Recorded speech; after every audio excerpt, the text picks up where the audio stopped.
As Ergo transaction volumes grow, do you think we will see more bottlenecks and maybe higher fees also? I would say potentially. I think at some point, every layer one blockchain that sees adoption is going to see some kind of saturation where block space becomes a scarce resource. Now, one thing that I would say we are a little bit ahead of the game relative to like user adoption and dApp development is we already have people that are playing with scaling solutions, right? ErgoPad is working with Plasma. Ilya and Spectrum are creating their side chain.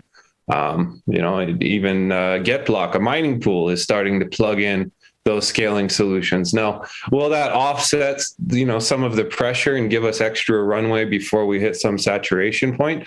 Yeah, it will. And I think that if applications are designed well and we get layer two solutions, it'll be a lot less chaotic than what happened with Ethereum, because they basically, hit a saturation point and ran into that problem before they had solutions to plug into it, right?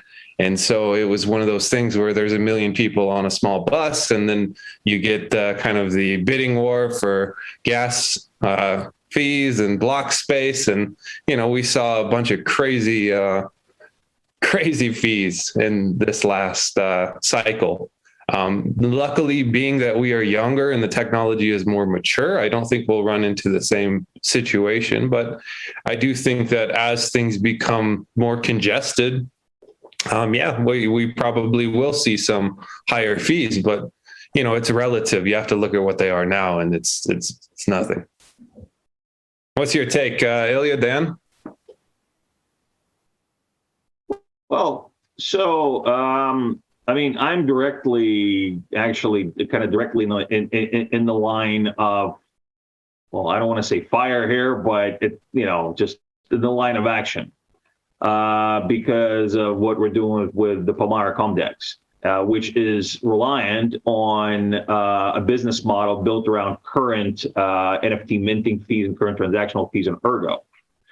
However, we're also keeping in mind that, yeah, of course, it's not always going to cost 1 cent to mint an NFT on Ergo, right? It might go up. Now, why am I and why is my team confident that our business solution is still sustainable?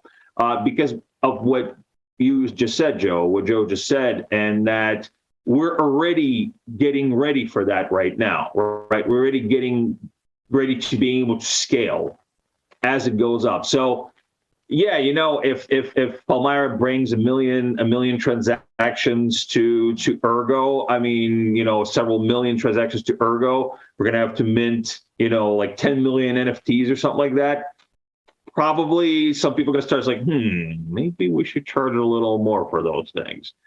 But that's okay, because we have a progressive business model, and that's number one. Number two, we understand the ecosystem of Ergo, and we know that people are not going to want to kill their own business, right? They're not going to want to kill their own ecosystem by making these things outrageous, making these things unsustainable. The fees, the minting fees, the transaction fees.